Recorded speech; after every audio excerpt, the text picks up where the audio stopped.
क्या उस दुर्भाग्यपूर्ण घटना के लिए प्रदर्शन कर रहे डॉक्टर जिम्मेदार हैं? ऐसी कौन सी बड़ी गलती थी जो उस दुर्भाग्यपूर्ण घटना का कारण बनी? क्या प्रदर्शन कर रहे डॉक्टर कोलकाता मेडिकल कॉलेज के उस दुर्भाग्यपूर्ण घटना को रोक सकते थे? ऐसे कौन से कड़े कदम थे जो प्रदर्शन कर रहे डॉक्टरों ने सही समय पर नहीं उठाया? कोलकाता मेडिकल कॉलेज के प्रदर्शन कर रहे डॉक्टरों से निश्चित रूप से एक बेहद गंभीर और बड़ी गलती हुई जिसने पूरे देश को हिलाकर रख दिया। जी हां, सही सुना आपने। प्रदर्शन कर रहे डॉक्टर यदि समय पर जाग गए होते तो आज वो महिला डॉक्टर हमारे बीच होती। यदि प्रदर्शन कर रहे डॉक्टर सही समय पर उचित कदम उठाए होते तो भ्रष्टाचार भी रुक जाता और जनता के पैसों की हेराफेरी भी। इतना ही नहीं, मूलतः इन्हीं गलतियों ने उस दर्दनाक घटना को अंजाम देने वाले अपराधियों के मनोबल को जबरदस्त बढ़ावा दिया।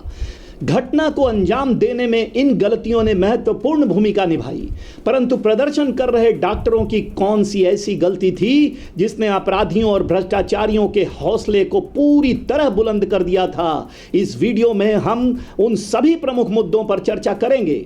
बने रहिए हमारे साथ। दोस्तों, कोलकाता केस के सबसे अहम और बड़े दोषी रहे प्रदर्शन कर रहे डॉक्टर। कोलकाता घटना के मुख्य दोषी रहे प्रदर्शन कर रहे डॉक्टर और उस पर आग में घी डालने की भूमिका रही जांच एजेंसियों की। जी हां, सही सुना आपने। इस केस में मुख्य दोषी हैं कानून के रक्षक, यानी कानून सुनिश्चित करने वाली वो एजेंसियां जिन्हें इस मामले में शिकायत पर शिकायत दी जा रही थी, लेकिन कोई कार्रवाई होती नजर नहीं आई। अनेक मीडिया रिपोर्टों में यह बात खुलकर सामने आया कि कानून के रक्षकों को और विजिलेंस समेत अन्य जांच एजेंसियों को 2023 से शिकायत पर शिकायत दी गई, परंतु शिकायतकर्ता के अनुसार घटना वाले दिन तक कोई कार्रवाई नहीं की गई। उनके अगेंस्ट में कंप्लेन किया था। मैं 2023 साल जुलाई में मैंने कंप्लेन किया था। Vigilance commission, anti corruption bureau, Shastri भवन हेडक्वार्टर में भी उनका ट्रांसफर भी हुआ था, लेकिन वो ट्रांसफर ऑर्डर फिर कुछ ही दिनों में रिवॉक हो गया। उनको फिर प्रिंसिपल पोस्ट पे ही दे दिया गया। ये बात भी खुलकर सामने आई कि 40 से भी अधिक शिकायत दी गई थी, पर जैसे सब के सब ठंडे बस्ते में पड़े थे। द न्यू इंडियन एक्सप्रेस में छपी एक रिपोर्ट और आरजी कर मेडिकल कॉलेज और अस्पताल के deputy superintendent doctor Akhtar Ali के ईटी नाउ में दिए गए बयान में उन्होंने बताया कि college principal doctor Sandeep Ghosh के खिलाफ भ्रष्टाचार और जनता के पैसों की हेराफेरी के ढेरों और विभिन्न आरोप लगाते हुए उन्होंने state vigilance commission, anti corruption cell, स्वास्थ्य मंत्रालय व अन्य जांच एजेंसियों को शिकायत जुलाई 2023 में सौंपी थी और बार बार फॉलोअप के बावजूद घटना वाले दिन तक कोई कार्रवाई नहीं की गई। कार्रवाई जो घटना के बाद हो रही थी वो घटना से पहले ढेरों आरटीआई आवेदनों और शिकायतों पर नहीं हुई। लेकिन क्यों? ये सवाल आज भी जवाब के इंतजार में है। दोस्तों, अंग्रेजी का एक मशहूर कहावत prevention is better than cure, यानी इलाज से बेहतर होता है रोकथाम, यहां पर पूरी तरह फिट बैठता है। और इस कटु सत्य को डॉक्टरों से अधिक कौन समझ सकता है? जी हां, सच बात तो यह है कि घटना से पहले यदि ये डॉक्टर जो घटना के बाद आज प्रदर्शन करने में जुटे हुए हैं, यदि शिकायत पर उस वक्त घटना से पूर्व कार्रवाई करने के लिए अपने प्रदर्शन से कानून के रक्षकों पर और जांच एजेंसियों पर दबाव बनाए होते तो शायद आज इतनी भयानक घटना घटित ही ना हुई होती और वो महिला डॉक्टर आज भी हमारे बीच होती। इसलिए सर्वप्रथम दोषी ये प्रदर्शनकारी डॉक्टर हैं जिन्होंने सारी हकीकत जानते हुए भी प्रदर्शन करने का अपना दायित्व सही वक्त पर नहीं निभाया और जैसे घटना के इंतजार में रुके हुए थे।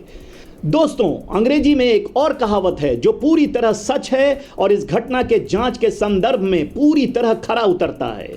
ए stitch in time saves nine, जिसका मतलब है समय पर लिया गया एक कदम हमें अनेक बड़े मुसीबतों से बचाता है।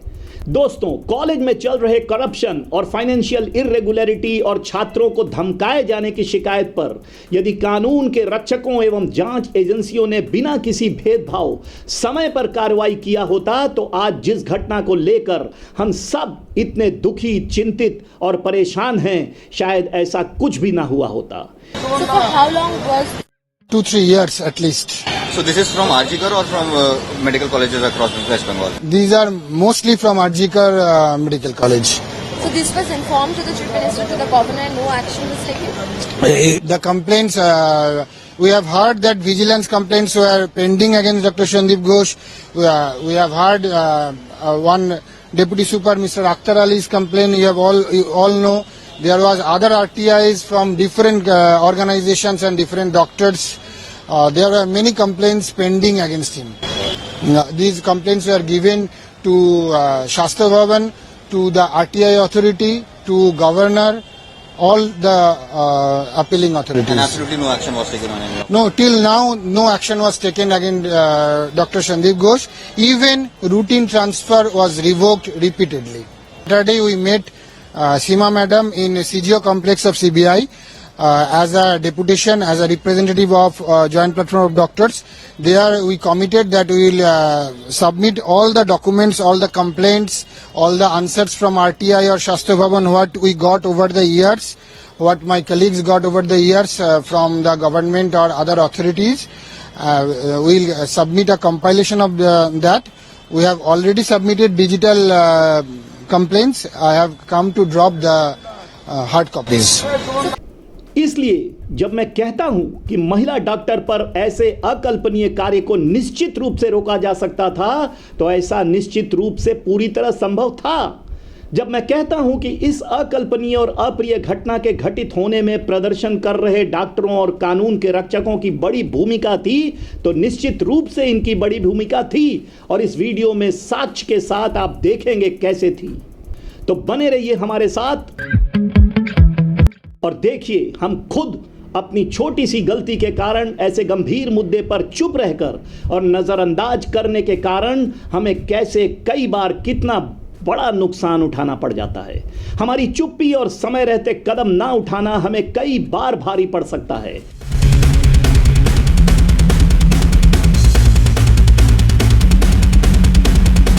अब मैं आपको बताता हूं कि यह सब कैसे हुआ और मैं ऐसा क्यों कह रहा हूं। अब तक विभिन्न मीडिया रिपोर्ट के माध्यम से यह स्पष्ट रूप से परिभाषित और प्रकाशित किया जा चुका है कि आरजी कर मेडिकल कॉलेज में पैसों की हेराफेरी और बड़े पैमाने पर भ्रष्ट गतिविधियां लंबे समय से चल रही थीं। चाहे वह जूनियर डॉक्टरों की नियुक्ति में अनियमितता का सवाल हो, हॉस्टल में आवंटन की बात हो, अस्पताल में विभिन्न व्यावसायिक गतिविधियों के लिए टेंडर देने का मुद्दा हो। कि करप्टेड आदमी है वो आरजी कर मेडिकल कॉलेज में स्टूडेंट लोगों को फेल कराना, टेंडर ऑर्डर देकर के 20% कमीशन लेना और ये हॉस्टल वगैरह अलॉटमेंट में पैसा लेना और स्टाफ सिलेक्शन कमीशन, मतलब आरजी कर में जो भी काम होता था, पोस्टिंग हो, ट्रांसफर हो, हाउस स्टाफशिप हो, सब जगह वो पैसा खाते थे। सिर्फ यही नहीं, गेस्ट हाउस में जूनियर जो स्टूडेंट है उन लोगों को बैठ करके शराब वगैरह पिलाते थे और उन स्टूडेंट लोगों से आंदोलन भी करवाते थे। मतलब एक माफिया राजा बोल सकते हैं। मैंने अपनी पूरे कैरियर में इतना गंदा इंसान नहीं देखा।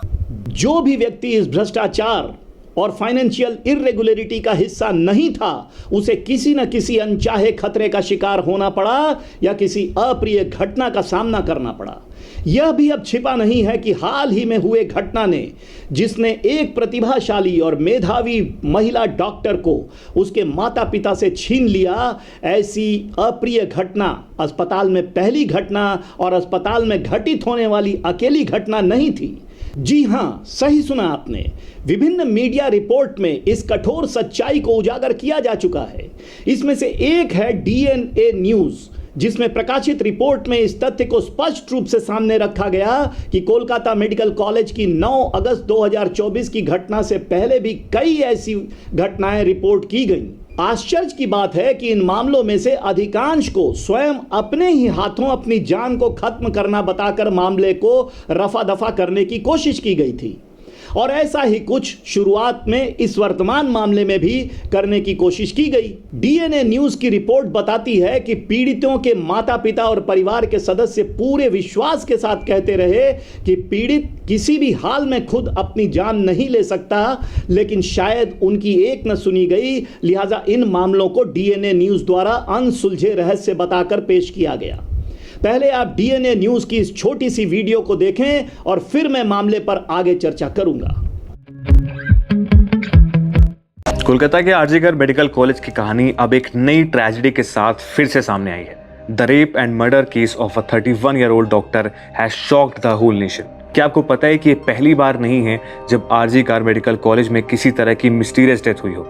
आज हम बात करेंगे आरजी कार मेडिकल कॉलेज के कुछ अनसॉल्व और मिस्टीरियस केसेस की जो अब तक एक रहस्य बने हुए हैं। इन केसेस में शामिल है एक मेडिकल स्टूडेंट की हैंगिंग केस, एक प्रोफेसर की मिस्टीरियस मौत और कुछ ऐसे इंसिडेंट जो कॉलेज में इंस्टीट्यूशनल नेग्लिजेंस और अकाउंटेबिलिटी के सवालों को उठाते हैं।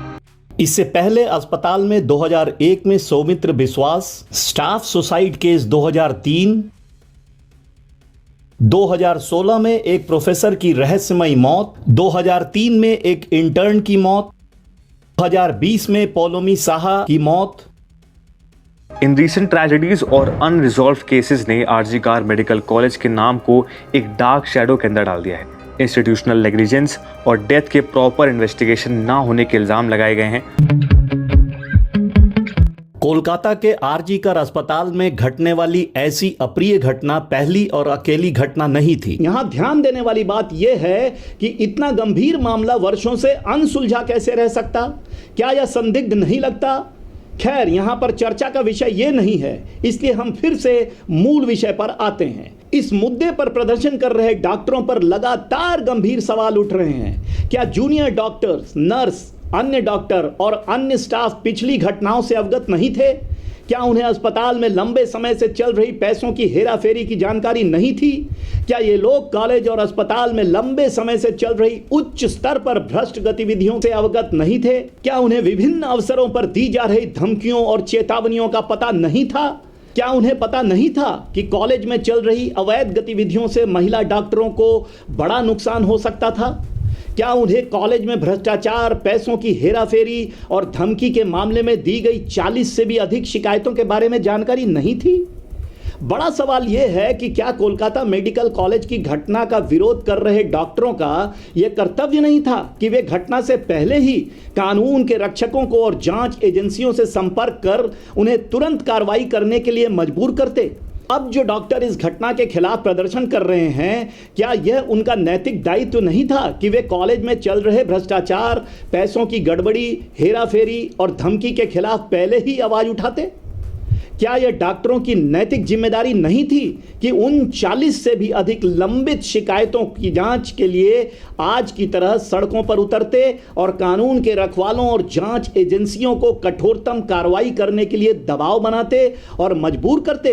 अब घटना घटित होने के बाद सड़कों पर उतरकर इस अमानवीय कृत्य का विरोध कर दोषियों के लिए कठोरतम सजा की मांग करने से क्या मिलने वाला है?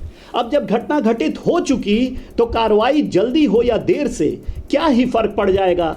दोषी तो कानून की कैद में ही है। अब कुछ भी कर लो, क्या उस युवा महिला डॉक्टर को जो अब हमेशा हमेशा के लिए हमें छोड़कर जा चुकी है, उसको वापस लाया जा सकता है क्या?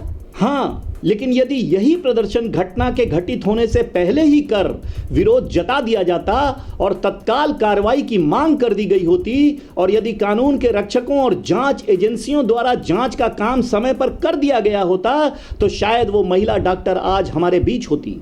यही कमी है जो कारण बना इतने गंभीर मसले का, और इसी वजह से मैंने कहा कि समय पर उठाया गया एक सही कदम हमको हजारों मुसीबतों से दूर रख सकता है। किसी भी समस्या को समय रहते रोकना हमेशा ही फायदेमंद होता है। मैं देश के सभी नागरिकों और प्रबुद्ध देशवासियों से अपील करता हूं कि किसी भी अवैध कार्य के खिलाफ समय पर आवाज उठाएं। चुप रहना और मूक दर्शक बने रहना स्थिति को और भी बदतर बना सकती है, जैसा कि इस मामले में हुआ। याद रखें, यह देश हमारा है। हम सभी को अपनी व्यक्तिगत क्षमता के अनुसार देश की भलाई के लिए अपनी भूमिका निभानी होगी। हर अनुचित कार्य के जवाब में अपनी आवाज उठानी होगी। सुनवाई ना हो तो आंदोलन की शुरुआत करनी होगी। अधिक से अधिक लोगों को इस आंदोलन में जोड़ना होगा। हमें भ्रष्टाचार और अनियमितताओं के खिलाफ लड़ना होगा, चाहे फिर वो अनियमितता पैसों की हेराफेरी का हो या कोई अन्य। सभी दोषियों के प्रति भेदभाव और पक्षपात को दूर रखकर उचित और कठोर कार्रवाई सुनिश्चित करना होगा, चाहे फिर वो कोई आम आदमी हो या फिर खास। तभी हमारा देश उन्नति कर सकेगा और एक विकसित राष्ट्र बन सकेगा। हाँ, एक बात का ध्यान हमेशा रखें, चुप्पी अपने आप में स्वीकृति होती है। ये एक बड़े चिंता का विषय है कि सेंट्रल विजिलेंस कमीशन (CVC) स्वास्थ्य मंत्रालय एवं अन्य जांच एजेंसियों ने इस दुर्भाग्यपूर्ण घटना को रोकने के लिए समय पर कार्रवाई क्यों नहीं किया? सेंट्रल विजिलेंस कमीशन सीवीसी, स्वास्थ्य मंत्रालय, एनफोर्समेंट डायरेक्टरेट ईडी और अन्य जांच एजेंसियां जिनकी स्थापना का एकमात्र मूल उद्देश्य एवं लक्ष्य ही है भ्रष्टाचार और पैसों की हेराफेरी पर लगाम कसना, उसे भी इतने लंबे समय तक इस मामले का पता ही नहीं चल सका। और फिर डॉक्टरों की शिकायतों से जब पता चल भी गया तो भी सालों तक कोई कार्रवाई नहीं की गई। देखा जाए तो दोनों ही सूरतों में ये एजेंसियां दोषी हैं। बड़ा सवाल यह है कि पता नहीं चला तो क्यों नहीं पता चला, किस तरह का प्रबंधन है और कैसी प्रशासनिक प्रणाली है। और 2023 में जब शिकायत के माध्यम से पता चल भी गया तो इन संस्थाओं ने और जांच एजेंसियों ने समय पर कार्रवाई क्यों नहीं किया? दोनों ही हालतों में ये संस्था भी बहुत हद तक जिम्मेदार हैं ऐसी घटनाओं के लिए। इतनी बड़ी बड़ी केंद्र सरकार के अधीन कार्यरत विजिलेंस डिपार्टमेंट और जांच एजेंसियां 1 वर्ष से भी ज्यादा समय पहले शिकायत भेजा जाए और कार्रवाई ना की जाए, ऊपर से ऐसी दुर्भाग्यपूर्ण घटना जिसमें किसी की जान ही चली जाए, तो क्या इन एजेंसियों का कोई दोष नहीं? क्या इन एजेंसियों पर कोई सवाल नहीं उठता? कुल मिलाकर इतने बड़े दुर्भाग्यपूर्ण घटना के घटित होने के मुख्यतः 2 बड़े कारण हैं। नंबर 1, जुलाई 2023 में जब अस्पताल के एक वरिष्ठ अधिकारी ने इस मामले में शिकायत की तो इस पर शिकायतकर्ता के अनुसार घटना वाले दिन तक कोई कार्रवाई नहीं हुई थी। मगर क्यों? ये प्रश्न जवाब के लिए आज भी इंतजार में है। नंबर 2, डॉक्टरों ने इन मामलों का ज्ञान होते हुए भी एजेंसियों पर तत्काल कार्रवाई के लिए दबाव नहीं बनाया। मगर क्यों? ये प्रश्न आज भी निरुत्तर है। सीवीसी और अन्य जांच एजेंसियों की कार्रवाई के संदर्भ में जानने के लिए मेरे पिछले वीडियो को देखें, जिसका लिंक इस वीडियो के अंत में एंड स्क्रीन वीडियो पर प्रोब डिलेड फेलियर्स एक्सपोज्ड पर उपलब्ध है। इसे अवश्य देखें। इसमें बताया गया है कि इस अकल्पनीय घटना को रोकने के लिए केंद्रीय सतर्कता आयोग सीवीसी और स्वास्थ्य मंत्रालय और अन्य जांच एजेंसियों ने कौन सी ऐसी गलतियां की जिस कारण यह घटना घटी। ये एक सच्चाई उजागर करने वाला वीडियो है, इसे अवश्य देखें। नमस्कार।